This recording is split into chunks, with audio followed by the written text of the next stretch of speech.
நம்ம ஃபெய்த்ல சொல்லுவோம் brother. Praise the மினிஸ்ட்ரிக்கு Lord. வர எல்லாரும் நல்லா எல்லாரும் இருக்கும். கடவுளுடைய கிருபையினால சூப்பரா இருக்கிறாங்க. எல்லாரும் சூப்பரா இருக்கிறோம். Praise the Lord. இருக்காங்க. நம்ம அறிக்கையிடுவோம். Thank you, Jesus. ஆமென். கடவுளுடைய கிருபையினால இந்த ஒரு நற்செய்தி பகிர்வுக்கு எனக்கு வாய்ப்பு கொடுத்த எல்லாம் வல்ல இறைவனுக்கு நான் நன்றி செலுத்துகிறேன். என்னை மறைத்து அவர் வெளிப்பட போவதற்காக நன்றி. நம்மளும் தவசு காலத்துல இருந்தோம்.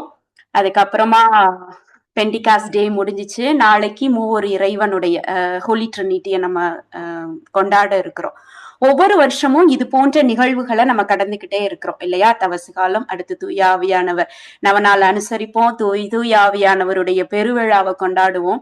ஆனா இந்த நிகழ்வுகளா நமக்கு உணர்த்துவது என்ன? உண்மையிலே அது உணர்த்துகிறது படிதான் நம்முடைய வாழ்க்கை அமைகிறதா? ஆண்டவர் நம்ம கிட்ட எதை விரும்பினாரு? இந்த உலகத்துல நம்ம எப்படியாக இருக்க வேண்டும் என்று நினைத்தாரு? அப்படிதான் நம்ம இருக்கிறோமா? ஓகே, அதெல்லாம் நம்ம ஒவ்வொரு நாளுமே சிந்திக்கணும். ஓகே, நம்ம இங்க கற்றுக்கொள்கிறோம் அப்படின்னா அதை நம்முடைய வாழ்க்கையில நம்ம சின்ன சின்ன காரியங்களுக்கு நம்ம செயல்படுத்தும் பொழுது நிச்சயமாக பெரிய பெரிய அற்புதங்களை நம்மளால பார்க்க முடியும். நம்ம நினைச்சு கூட பார்க்க முடியாத அற்புதங்களை நாம் பார்க்க வேண்டும். மெயினா இதோட மெயின் போக்கஸ் என்ன தெரியுமா? நம் வாழ்க்கை மாற்றப்பட வேண்டும். ஓகே, ஏதோ ஒரு காரியத்துக்காக வரோம், அந்த காரியம் மட்டும் கிடைக்கணும் அப்படிங்கிறது இந்த ஜீசஸ் மினிஸ்ட்ரியுடைய நோக்கம் அல்ல. கிடைக்கும், கண்டிப்பா கிடைக்கும். ஓகே, வார்த்தையினுடைய முக்கியத்துவம் தெரியணும். ஒவ்வொருத்தவர்களும் அந்த வார்த்தையினால புதுப்பிறப்பு அடைய வேண்டும், அந்த மாற்றம் பெற்றவர்களாக இருக்க வேண்டும் அப்படின்றதுதான் ஒரு மெயின் போக்கஸ். ஓகே, இயேசுவை நான் உள்ளத்துல கொண்டிருக்கிறேன் அப்படின்னா அது என்னுடைய சொற்களிலும் செயலிலும் வெளிப்பட வேண்டும். கடவுள் இயேசு என்கிட்ட என்னத்தை விரும்பினார், எதற்காக இந்த உலகத்துல வந்தாரு, இத குறித்த முழுமையான ஒரு புரிதல் வேணும். ஓகே, அதுதான் இங்க இருக்கக்கூடிய ஒரு மெயின் போக்கஸ். ஓகே, முதலாவதாக யோவான் 9:5 இந்த வார்த்தையிலிருந்து ஆரம்பிக்கிறேன். யோவான் 9:5 எடுத்தவங்க தயவு செய்து வாசிங்க.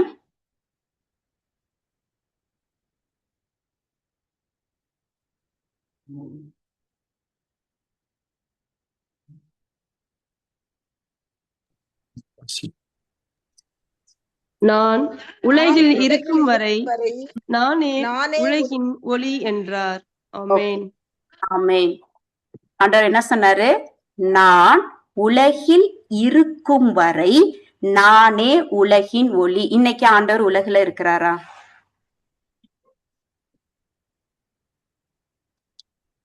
இருக்கார். உலகில இருக்கிறாரா ஆண்டவர்? இந்த உலகத்துல பிசிக்கலா அவர் இருக்காரா? அதுல அவர் என்ன சொல்லி இருக்கிறாருன்னா, நான் உலகில் இருக்கும் வரை உலகிற்கு ஒளி நான்னு சொல்லி இருக்கிறாரு. ஓகே, ஆண்டவர் உலகில இல்ல இல்லையா? ஒவ்வொருவர் உள்ளத்திற்குள்ளாகவும் அவர் முத்திரையிடப்பட்டு இருக்கிறார். ஓகே, நம் ஆவிக்குள்ளாக இருக்கிறார். ஓகே, இன்னைக்கு ஆண்டவர் இயேசு கிறிஸ்து உலகுல மனிதனாக வந்தாரு. பாவம் ஒன்றை தவிர எல்லாவற்றிலும் ஒரு முழுமையான மனித இயல்புலதான் வாழ்ந்தார். சரியா? நாம எப்படி இந்த உலகுல வாழ வேண்டும் என்பதற்கான ஒரு முன் மாதிரியாக அவர் வாழ்ந்து காட்டிட்டு போயிட்டார். அதுல எந்த டவுட்டும் இல்லை. ஓகே, ஆனா அவர் என்ன சொல்றாரு அப்படின்னா, இந்த உலகுல நான் இருக்கும் வரை நான் தான் உலகின் ஒளி அப்படின்றார். ஓகே, ஆண்டவர் இன்னைக்கு விண்ணேற்றம் அடைந்துட்டாரு. நமக்கு எல்லாருக்கும் எப்படி எல்லாம் வாழணும்னு சொல்லி கொடுத்துட்டு போயிட்டாரு. அப்ப இப்பொழுது உலகின் ஒளி யார்? ஓகே, இன்னும் கொஞ்சம் கூட பார்க்கலாம். யோவான் 12:46 யோவான் 12:46 எடுத்து வாசிங்க. யோவான் 12:46 ஜான் 12:46 என்னிடம் நம்பிக்கை கொள்பவர் இருளில் இராதபடி நான் ஒளியாக உலகிற்கு வந்தேன். ஆண்டவர் இந்த உலகிற்கு வந்ததற்கான நோக்கம் என்ன? ஓகே, சொல்லலாம். ஓகே, ஆண்டவர் எதற்காக உலகிற்கு வந்தார் அப்படின்னு அதில் ஒரு முதன்மையான ஒரு நோக்கம் என்ன சொல்றாரு? என்னிடம் நம்பிக்கை கொள்பவர் இருளில் இராதபடி நான் ஒளியாக இந்த உலகத்திற்கு வந்தேன். இந்த உலகத்திற்கு வந்ததற்கான நோக்கத்தையும் சொல்லிடுறார். ஓகே, இன்னும் கூட நம்ம வாசிக்கலாம். யோவான் 1:4 மற்றும் 5 யோவான் நற்செய்தி 1:4 மற்றும் 5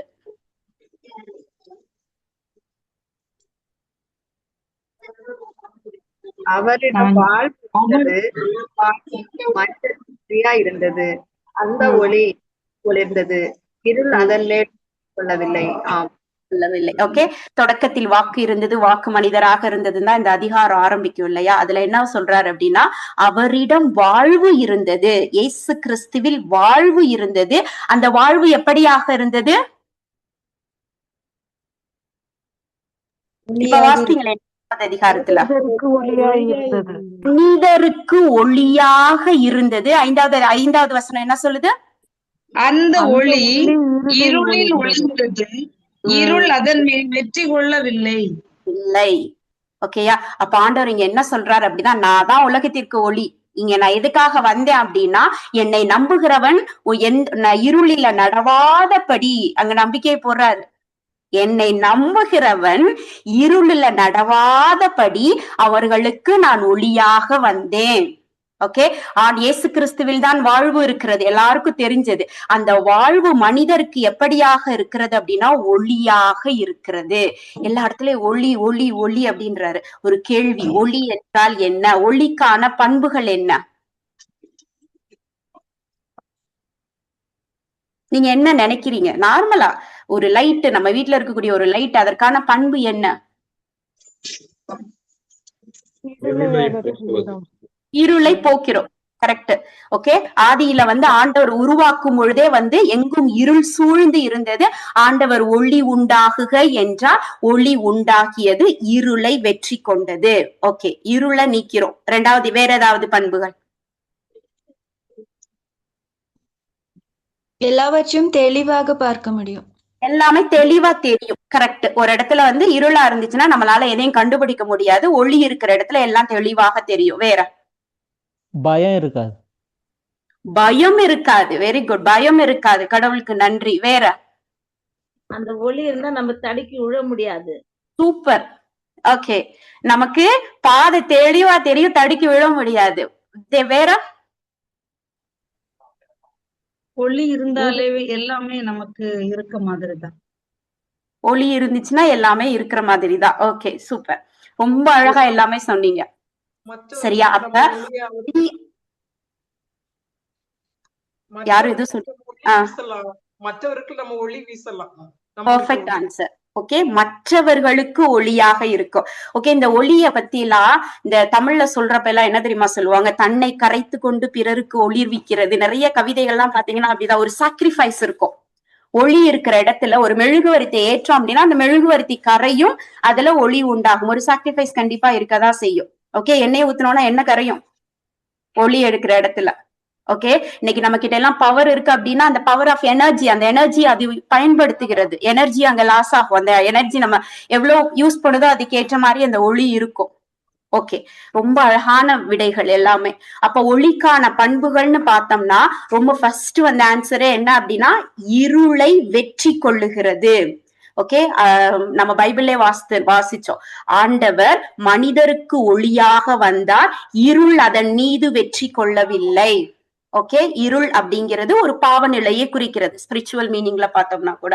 அப்ப இந்த ஒளி இருக்கிற இடத்தில் இருளினால் வெற்றி கொள்ள முடியாது. ஓகே, இது ஒரு புனிதத்தை அடையாளப்படுத்தும், ஒரு ஹோலினஸ். நம்ம பைபிள்ல பார்த்தோம் அப்படின்னா ஒளி என்பது ஒரு ஹோலினஸ், ஒரு புனிதம். ஓகே, ஒருத்தவங்க சொன்னாங்க நம்ம தடுக்கி விழ மாட்டோம்னு சொன்னாங்க. நம்மளும் தடுக்கி விழ மாட்டோம். யாராவது தடுக்கி விழுகிற நிலையில இருந்தாலும் நம்மளால வழிகாட்ட முடியும். ஓகே, இதெல்லாம் ஒளியினுடைய பண்புகளா இன்னும் கூட நம்ம சொல்லிக்கிட்டே போல, ரொம்ப ஆழமா பார்த்தோம் அப்படின்னா. இந்த பண்புகள் அனைத்தும் இயேசு கிறிஸ்துவிடம் இருந்ததுனால அவர் சொன்னாரு, நான் தான் உலகிற்கு ஒளின்னு சொன்னார். ஆமா இல்லையா? ஒரு புனிதமான பாவம் அவரை வெற்றி கொள்ளவே முடியல. இந்த உலகத்தில் அவர் மனிதனாக வாழ்ந்த போது, கடவுள் தான் இந்த மனித நிலையில இந்த உலகத்திற்கு வந்த பொழுது இருள் அவரை வெற்றி கொள்ளவே முடியல. அவர் ஒரு புனிதம். ஓகே, வாழ்க்கையில அவங்க தடுக்கி விழ இருந்தவங்க எல்லாத்துக்கும் ஒரு வழிகாட்டியாக இருந்தார். ஓகே, அதுதான் இயேசுவிடம் இந்த ஒளிக்கான அத்தனை பண்புகளும் இருந்தது. நான் தான் ஒளினாரு. நீ என்னைய நம்பு, என்னை பின்தொடர்கிறவன் இருளில் நடக்க மாட்டான். இயேசுவை பின்தொடர்கிறவன் இருளில் நடக்க மாட்டான். ஓகே, இப்ப நம்ம பார்க்கலாம் மத்தேயு 5:14-16. ஓகே, இயேசு ஒளிதான், அதுல எந்த டவுட்டும் கிடையாது. மத்தேயு 5:14-16. நீங்கள் உலகிற்கு ஒளியாக இருக்கிறீர்கள். மலை மேல் இருக்கும் நகர் மறைவாக இருக்க முடியாது. எவ்வும் விளக்கை ஏற்றி மரக்காலுக்குள் வைப்பது இல்லை, மாறாக விளக்கு தண்டின் மீதே வைப்பர். அப்பொழுதுதான் அது வீட்டில் உள்ள அனைவருக்கும் ஒளி தரும். இவ்வாறே உங்கள் ஒளி மனிதர் முன் ஒளிர்க. அப்பொழுது அவர்கள் உங்கள் நற்செயல்களை கண்டு உங்கள் விண்ணக தந்தையை போற்றி புகழ்வார்கள். அவ்வளவுதான், ஆன்சர் கொடுத்துட்டாரு. ஓகே, உலகத்தில் நான் இருக்கும் வரை நான் ஒளியாக இருக்கிறேன். அப்ப நம்மலாம் யாருன்னு சொல்லி அவரே சொல்லிட்டாரு, நீங்களும் உலகிற்கு ஒளியாக இருக்கிறீர்கள். ஓகே, நம்மளும் we are the light. Okay, இயேசு கிறிஸ்துல ஒளி அப்படின்னா நம்மையும் அவர் என்ன சொல்றாரு, நாமும் ஒளிதான். ஓகே, இப்ப நம்ம இந்த ஒளிக்கான பண்புகள் எல்லாம் பார்த்தோம். இயேசு கிறிஸ்துட்ட இருந்துச்சா அப்படின்னா இருந்துச்சு, அதை இல்லைன்னு இங்க இருக்க யாருமே சொல்ல முடியாது. ஓகே, இப்ப அடுத்த கொஸ்டின், நாம் ஒளியாக இருக்கிறோமா? இந்த ஒளிக்கான எல்லா பண்புகளும் நம்மிடம் இருக்கிறதா? ரொம்ப அழகா அந்த மத்தேயுல ரொம்ப அழகா என்ன சொல்லியிருக்கிறாங்க அப்படின்னா, இப்ப நம்ம கையில ஒரு லைட் இருக்குன்னு வச்சுக்கோங்களேன். இந்த லைட்டை வச்சு இப்படி தூரத்துல ஒரு மலை இருக்கு அப்படின்னா நம்ம அந்த லைட்டை வச்சு காட்டணும் அப்படின்னா அந்த லைட்டோட வெளிச்சத்துல மலைய பார்க்க முடியும். இதே இந்த லைட்டை கொண்டு போய் மலைக்கு மேல வச்சுட்டோம் அப்படின்னா அந்த ஹோல் சிட்டியே தெரியும் நமக்கு. ஓகே, அப்ப ஆண்டவர் என்ன சொல்றாரு, நீங்கள் மரக்காலுக்குள்ளாக வைக்கக்கூடியதா இருக்கக்கூடாது, மலை மேல் இருக்கக்கூடிய ஒளி மாதிரி பிரகாசமாக இருக்கணும். அது எதன் மூலமாக தெரியும் அப்படின்னா நம்ம பிரகாசமாக இருக்கிறோம், நம் ஒளி மனிதர் முன் ஒளிர்வதாகன்றாரு. அப்ப என்னோட ஒளி மனிதருக்கு முன்னாடி ஒளிர்கிறது அப்படின்றத எதன் மூலமாக தெரியும்? அதே வசனத்துல சொல்லியிருக்கு, என் நல்ல செயல்கள். உங்கள் நற்செயல்களை கண்டு உங்கள் விண்ணக தந்தை செயல்களின் மூலமாக. ஓகே, நம்ம அறிக்கை எடுக்கிறோம், who I am in Christ, இயேசு கிறிஸ்துவில் நான் யார் அப்படின்றத, இயேசு கிறிஸ்துவே எனக்குள்ளாக இருக்கிறார், நான் எல்லாமே சொல்றோமே. ஆனால் என்னுடைய செயல்பாடுகள், உங்களுடைய செயல்பாடுகள் நாம் சொல்கிறதை வெளிப்படுத்துகிறதா? நம்ம எல்லாம் ஒளி அப்படின்னா நாம் எத்தனை பேருக்கு வழிகாட்டியாக இருக்கிறோம்? இருள் நம்மளை வெற்றி கொள்ளாத வகையில எப்படி நம்ம பிரகாசமாக இருக்கிறோம்? நம் நற்செயல்கள் மூலமாக மனிதருக்கு முன்னால் ஒளிர்வுகிறோமா? கேள்விகள். இந்த கேள்விக்கான பதில் தான், இந்த கேள்விக்கெல்லாம் எஸ் அப்படின்னு சொன்னோமா, கடவுள் சொன்ன வாக்கு, அவர் நம்ம கிட்ட என்ன விரும்பினாரோ அது நிறைவேறி இருக்கிறதுன்னு அர்த்தம். இல்ல நோ இல்ல ப்ராசஸிங்ல இருக்குது அப்படின்னு நம்ம போட்டோம் அப்படின்னா நாம் செய்ய வேண்டிய செயல்கள் நிறைய இருக்குது, நம்மையே நாம் மாற்றிக்கொள்ள வேண்டிய விஷயங்கள் நிறைய இருக்குது. ஓகே, இயேசு கிறிஸ்துவை போல நாமும் ஒளியாக மனிதர் முன் ஒளிர வேண்டும். இயேசு கிறிஸ்து எனக்குள்ளாக செயலாற்றுகிறார் அப்படிங்கிறத என்னுடைய செயல்களை பார்த்து மனிதர்கள் அடையாளம் கண்டு கொள்ள வேண்டும். ஓகே, இயேசு தன்னுடைய பணியை தொடங்குறதுக்கு முன்னாடி என்ன பண்ணுவாரு, திருமுழுக்கு எடுப்பாரு. திருமுழுக்கு எடுக்கும் பொழுது லூக்கா 3:22 வான மேல இருந்து புறா வடிவில் ஆவியானவர் இறங்கி என்ன சொல்லுவாரு, அன்பார்ந்த மகன், இவரில் நான் பூரிப்படைகிறேன். ஓகே, என்ன சொல்றாரு, இவரே என் அன்பார்ந்த மகன், இவர் பொருட்டு நான் பூரிப்படைகிறேன். முடிச்சோன்னு அடுத்து எங்க போவாரு? திருமுழுக்கும் பின்னாடி பாலை நிலத்துக்கு போகிறார். ஓகே, உண்ணாண்டு இருக்கிறார். அது முடிச்ச உடனே என்ன நடக்குது? சோதிக்கப்படுகிறார். கரெக்ட். ஓகே, இப்ப இந்த பாலை நிலத்துல ஆண்டவர் ஒரு தனித்து ஜெபிப்பதற்காக, ஒரு நோன்பிருந்து ஜெபிப்பதற்காக போறாருல்ல, அங்க என்ன பண்ணிருப்பாரு ஆண்டவர் நினைச்சு பாத்தீங்களா? 40 நாளும் பசிக்கவே இல்லை, அங்க இருந்து வந்த பின்னாடிதான் பசியுற்றார் அப்படின்னு இருக்கும் பைபிள்ல. ஆமா இல்லையா? அப்ப அந்த 40 நாட்களும் ஆண்டவர் என்ன பண்ணிருப்பாரு? ஜெபிச்சிருப்பாரு. ஜெபம் அப்படிங்கிறத எந்த வகையில செய்திருப்பார்? பிதாவோடு பேசிக் கொண்டிருந்தார். பிதாவோடு பேசிக் கொண்டிருந்தார். ஓகே, பிதா சொன்னார் இல்லையா, நீதான் என்னுடைய அன்பார்ந்த மகன், உன்னில் நான் பூரிப்படைகிறேன் அப்படிங்கிற வாக்குக்கு நான் எவ்வாறு இருக்க போகிறேன். மெடிடேட் பண்ணிருப்பாரு ஆண்டவர், இதை தியானிச்சிருப்பாரு. தான் அன்பார்ந்த மகனாக இருக்கணும் அப்படின்னா அவருடைய வாக்கை நான் இந்த உலகத்துல நிறைவேற்றணும், தன்னுடைய வாழ்க்கை எப்படியெல்லாம் இருக்கணும்னு நினைச்சிருப்பாரு. மெடிடேட் பண்ணிருப்பாரு, பிதாவோட பேசியிருந்திருப்பாரு, தனித்து ஜெபிச்சிருப்பாரு, இந்த உலகத்துல அவர் வாழ்வதற்கான அந்த நம்பிக்கையை ஸ்ட்ராங் ஆக்கியிருப்பாரு. ஓகேயா, அவர் பணியை அதுக்கப்புறம் தான் தொடங்குறாரு. வந்த உடனே சாத்தானால சோதிக்கப்படுகிறார். முதல்ல என்ன சொல்லும் சாத்தான்? லூக்கா 4:3 நினைக்கிறேன், 4:3 என்ன சொல்லும்? நீ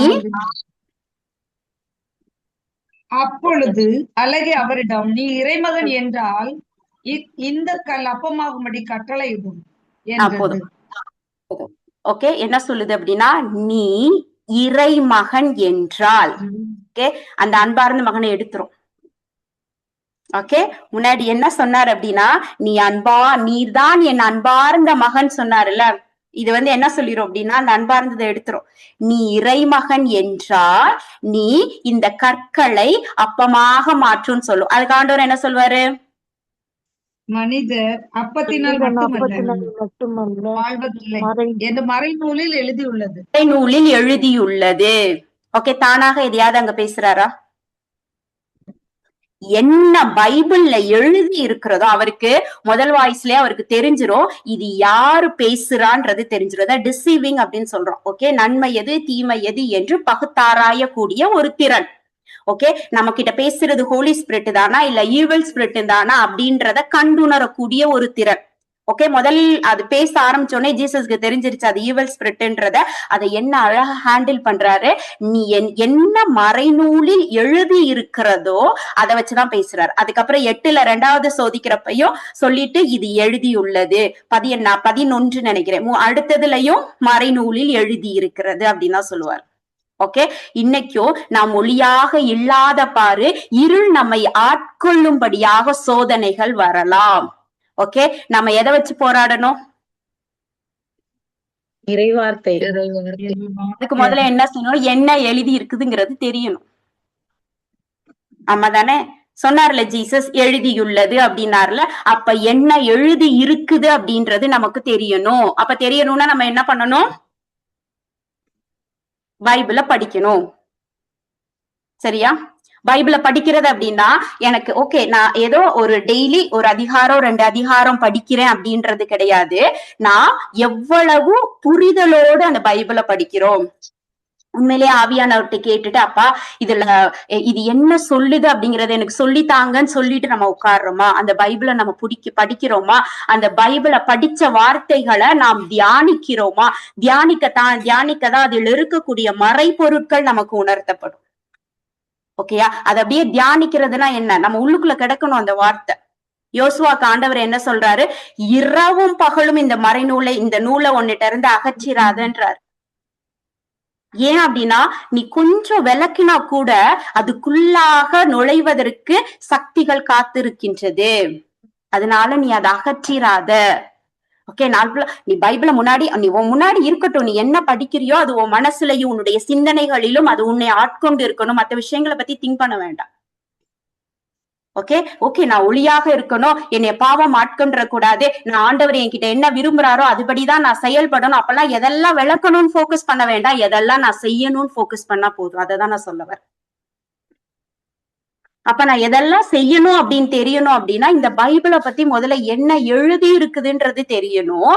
அப்பதான் நமக்கு கொடுக்கக்கூடிய சிறிய சிறிய சோதனைகளை நம்மால் மேற்கொள்ள முடியும். ஓகே, நம்முடைய சக்தியினால கண்டிப்பா போராடவே கூடாது, எண்ணங்களினால் போராடவே கூடாது.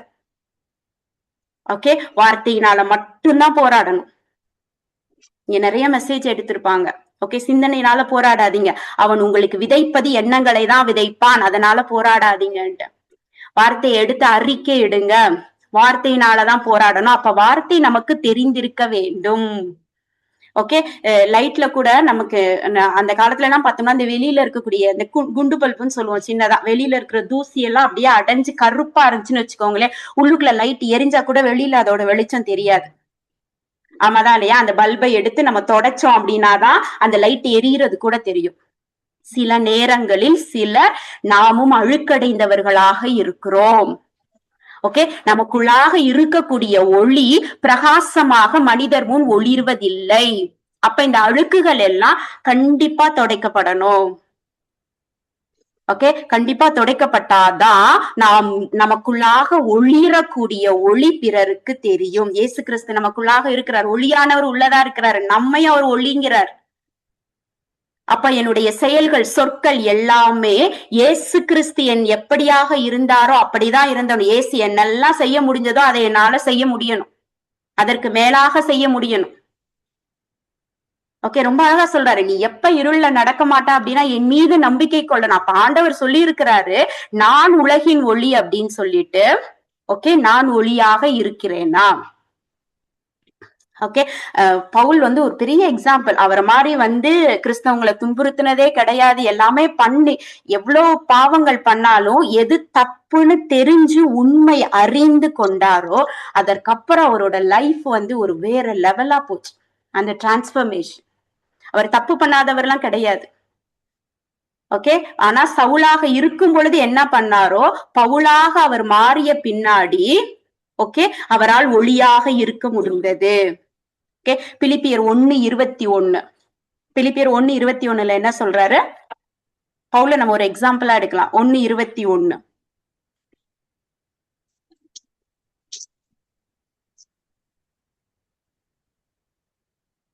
ஏனெனில் நான் வாழ்ந்தால் அது கிறிஸ்துவுக்காகவே, நான் இறந்தால் அது எனக்கு ஆதாயமே. ஆமென். ஆமென். ஓகே, அவர் என்ன சொல்றாரு? நான் வாழ்ந்தேன்னா அது கிறிஸ்துவுக்காக, இறந்தேன்னா அது எனக்கு ஆதாயம்ன்றாரு. எதற்காக சொல்றாரு இது அப்படி? ஆண்டவரிடம் செல்லலாம். கடவுளை 23வது எடுத்து வாசிங்களே, அதே அதிகாரத்துல கீழே இருக்கு 23. இந்த இரண்டுக்கும் இடையே ஒரு இழுபறி நிலையில் உள்ளேன். உயிர் நீத்து கிறிஸ்துவோடு இருக்க வேண்டும் என்னும் ஆவல் ஒரு புறம், இதுவே மிகச் சிறந்தது. ஆமென். என்ன தெளிவா சொல்றாரு பாருங்களே, நான் செத்தேன் அப்படின்னா கிறிஸ்துவோட இருப்பேன். நான் செத்தேன் அப்படின்னா கிறிஸ்துவோடு இருப்பேன். இன்னைக்கு எத்தனை பேரால சொல்ல முடியும்? இன்னைக்கு செத்தேன்னா நாளைக்கு நான் மோட்சத்துல இருப்பேன். எத்தனை பேரால சொல்ல முடியும்? பவுல் சொன்னாரு. அவர் என்ன ஆரம்பத்துல இருந்தே ஒரு புனிதராவே வாழ்ந்தாரா? கிடையாது. ஓகே, என்னைக்கு உண்மை தெரிஞ்சிச்சோ அதற்கப்புறம் மாற்றம் செய்யப்பட்ட பவுல்னால சொல்ல முடியுது, நான் செத்தேனா கிறிஸ்துவோட இருப்பேன்னு சொல்றார். அதுதான், நான் இறந்தால் எனக்கு ஆதாயம், ஆனா நான் உயிரோட இருந்தேன்னா என்ன? 25 சொல்றாரு பாருங்க. 25 வாசிங்க. நான் உங்களோடு இருப்பதால் நீங்கள் நம்பிக்கையில் வளர்ச்சி பெற்று மகிழ்ச்சி அடைவீர்கள். எனவே உங்கள் அனைவரோடும் தொடர்ந்து தங்கி இருப்பேன். அவ்வளவுதான். ஓகே, அப்ப நான் இந்த உலகத்துல இருந்தேன் அப்படின்னா நீங்க நம்பிக்கையில நிலைச்சிருப்பீங்க. அதற்கு நான் உறுதுணையாக ஊன்றுகோலாக இருக்கிறேன். ஓகேயா? அப்ப அவருடைய செயல்களினால் மனிதர் முன் ஒளியாக பவுல் விளங்குகிறார். நான் இந்த உலகத்துல இருந்தேன்னா 4 பேர் நம்பிக்கையோட இருப்பீங்க. உங்களுக்கெல்லாம் ஒரு வழிகாட்டியா இருப்பேன், கிறிஸ்துவ அறிவிப்பேன். இது கிறிஸ்துவுக்கு ஆதாயம். நாளைக்கே செத்தேன் அப்படின்னா எனக்கு ஆதாயம், நான் கிறிஸ்துவோடு இருப்பேன்றார். அப்ப இந்த உலகத்தில் வாழும் பொழுது அவர் எதை விதைக்கிறாரோ அதை என்ன பண்ணுவாரு? அறுவடை செஞ்சிருவார். செத்தேனா கிறிஸ்துவோட போய் இருந்துருவார். இன்னைக்கு நம்ம எப்படி இருக்கிறோம்? இன்னைக்கு இந்த உலகத்தில் இருக்கும் பொழுது நாம் என்ன செய்கிறோம்? நம்மளால சொல்ல முடியுமா? நான் இன்னைக்கு உலகத்துல இருந்தேன் அப்படின்னா உங்க எல்லாருக்கும் பிரயோஜனம், நீங்க எல்லாம் நம்பிக்கையில இருப்பீங்க, நான் யாருக்கும் பிரயோஜனம் இல்லாம இருக்கவே மாட்டேன். ஓகேயா? என்னுடைய கிறிஸ்து என்கிட்ட என்ன செய்யணும்னு விரும்பினாரோ அதை நான் செய்வேன். நாளைக்கு செத்தேனாலும் நான் மோட்சத்துலதான் இருப்பேன். ஓகே, இப்படியாக நம்மாலும் சொல்ல முடியும். பவுலால சொல்ல முடிஞ்சிச்சுன்னா நம்மாலும் சொல்ல முடியணும். பவுலால செய்ய முடிந்த விஷயத்தை நம்மால செய்ய முடியணும். வாழ்க்கை ஒருவேளை பவுல போல ஒரு பாவ நிலையில இருந்திருக்கலாம். உண்மை அறிவிக்கப்படும் பொழுது அந்த இருளை இருளில இருந்து வெளிவந்து நம்ம ஒளியாக இருக்கும் பொழுது மீண்டும் நம்மளை இருள் ஆட்கொள்ள விடக்கூடாது. ஓகே, அப்ப இந்த உலகத்தில் நாம் வாழக்கூடிய வாழ்க்கை எப்படி இருக்கணும் அப்படின்னா ஒரு ஆவிக்குரிய வாழ்க்கை. ஓகே, ஆவிக்குரிய வாழ்க்கைன்னா என்ன அப்படின்னா, எனக்குள்ளாக ஆவியானவர் இருக்கிறார், உங்களுக்குள்ளாகவும் ஆவியானவர் இருக்கிறாரு. இந்த ஆவியானவரை எதுக்கு கடவுள் கொடுத்துட்டு போனாரு? ஏசு கிறிஸ்து போறப்ப சும்மாலாம் விட்டுட்டு போகல. இந்த பைபிளை ரெண்டா கூட பிரிக்கலாம். எப்படி பிரிக்கலாம்னு சொல்லுங்க? 2 வகையா ஒரு பைபிளை பிரிக்கணும் அப்படின்னா எப்படி பிரிக்கலாம்னு சொல்லுங்க?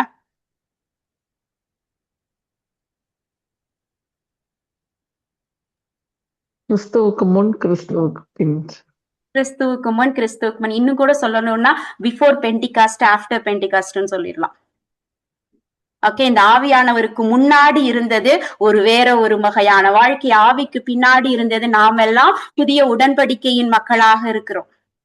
இந்த ஆண்டவர் இது ஃபுல்லா முடிச்சிட்டு இந்த ஆவியானவர் நமக்குள்ளாக தங்கின பிறகு நாம எல்லாருமே ரொம்ப கொடுத்து வச்சவங்க.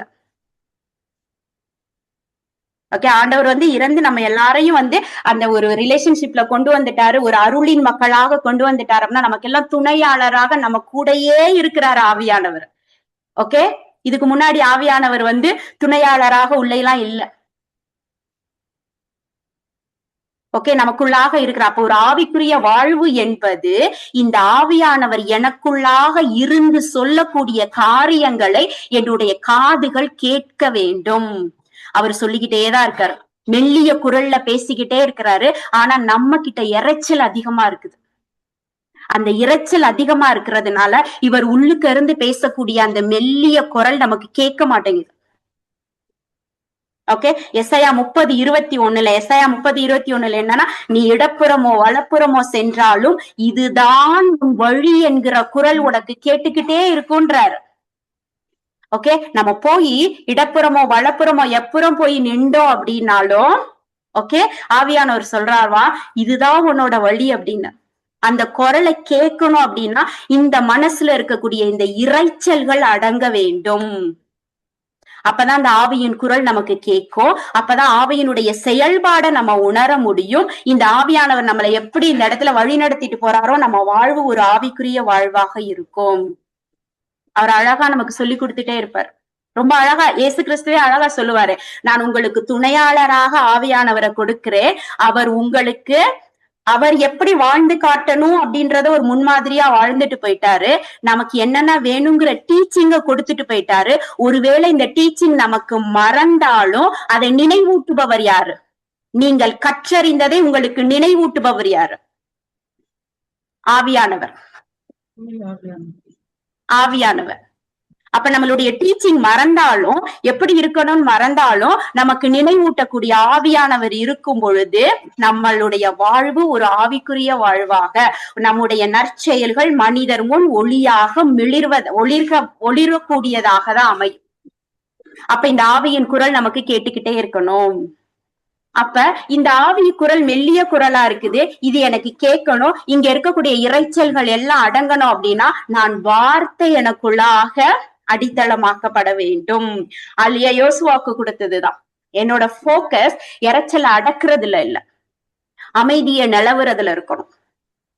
ஓகே, அப்ப இந்த வார்த்தையை நான் மெடிடேட் பண்ணிட்டே இருக்கேன், என்னுடைய போக்கஸ் ஃபுல்லா நான் வார்த்தை மேல போகுது அப்படின்னா இந்த இரைச்சல் அதுவாவே அடங்கிரும்.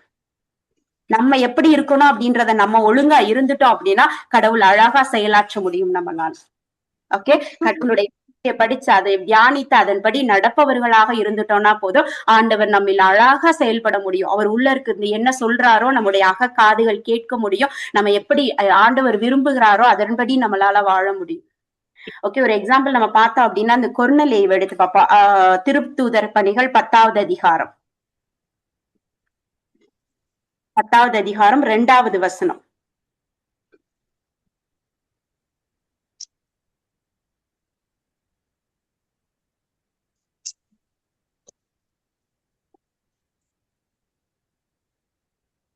இறைப்பற்றுள்ள தம் வீட்டார் அனைவருடனும் சொல்லியிருக்கிறாங்க. என்ன சொல்லியிருக்காங்க? அவர் இறைப்பற்றுள்ளவர்,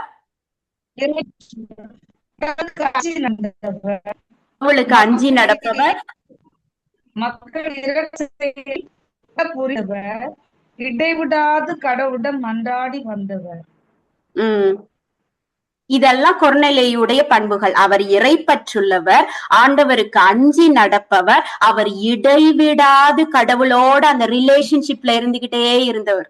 ஓகே, இதெல்லாம் கொர்நேலியு. மத்தபடி கொர்நேலியுக்கு வந்து பேதுரு யாருன்னா தெரியாது, யாரு மூலமாக மீட்பு கிடைக்கும் தெரியாது, எந்த இதுவும் தெரியாது. அவர் தன்னுடைய வழிகள்ல அவர் கரெக்டா கடவுள் எப்படி விரும்பினாரோ அதன்படி அவர் வாழ்ந்து கொண்டே இருந்தார். ஆனா கடவுள் என்ன பண்றாரு,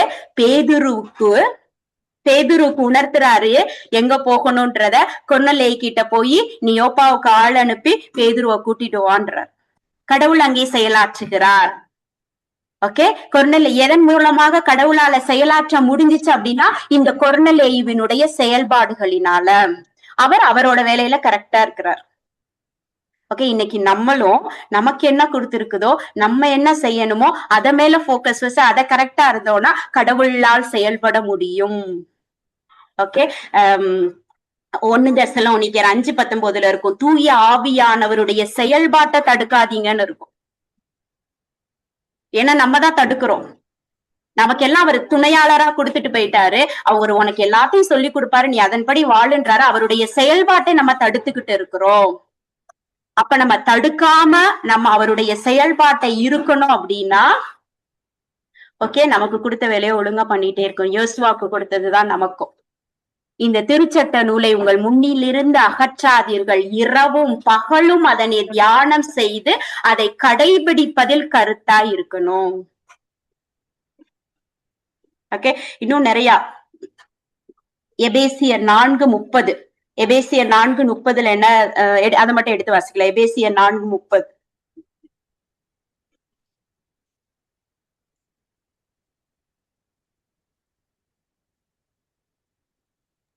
கடவுளின் தூய ஆவியார் மீட்பு நாளை முன்னிட்டு உங்கள் மீது பொறிக்கப்பட்ட முத்திரையாக அவர் இருக்கிறார்.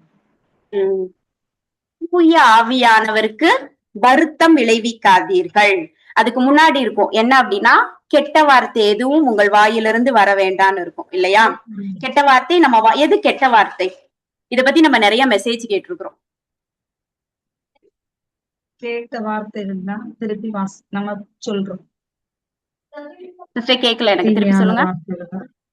தீமையான வார்த்தைகள், வேற எதெல்லாம் கெட்ட வார்த்தை? இறைவார்த்தைக்கு முரணான அவ்வளவுதான். இறைவார்த்தைக்கு முரணான எல்லா வார்த்தைகளும் கெட்ட வார்த்தைகளே. ஓகே, அப்ப அவர் என்ன சொல்றாரு, இது போன்ற இறைவார்த்தைக்கு எதிரான எந்த வார்த்தையும் உங்க வாயில இருந்து வர வேண்டாம். சரியா? ஏனால் அந்த வார்த்தைகள் தூய ஆவியானவருக்கு வருத்தம் தரக்கூடிய. ஓகே, அப்ப நமக்குள்ளாக இருக்கக்கூடிய இந்த ஆவியானவரை ஒரு கரெக்டான ஸ்டேட்டில் அவர் குரலை கேட்கக்கூடிய ஒரு இடத்துல இருந்துட்டோம் அப்படின்னா நம்முடைய வாழ்க்கை இந்த உலகத்துல எப்படியாக இருக்க வேண்டும் என்பதை அவர் நமக்கு சொல்லி கொடுப்பார். அப்ப நாமும் ஒளியாக இருப்போம், இருள் நம்மீது ஆதிக்கம் செலுத்தாது, நாமும் புனிதமிக்கவர்களாக இருப்போம். யாராவது வாழ்க்கை பாதையில தடுமாறி நின்றாங்க அப்படின்னா அவங்கள நம்மளால கூட்டிட்டு போக முடியும். இயேசு கிறிஸ்து எப்படியாக ஒளியாக இந்த உலகத்தில் வாழ்ந்தாரோ, மற்றவர்களுக்கு எல்லாம் ஒளியாக இருந்தாரோ, அதே போல நம்முடைய நற்செயல்களினால் நம்முடைய ஒளி மனிதர் முன் ஒளிரும். அதை கண்டு விண்ணக தந்தையை போற்றி புகழ்வார்கள். சரியா?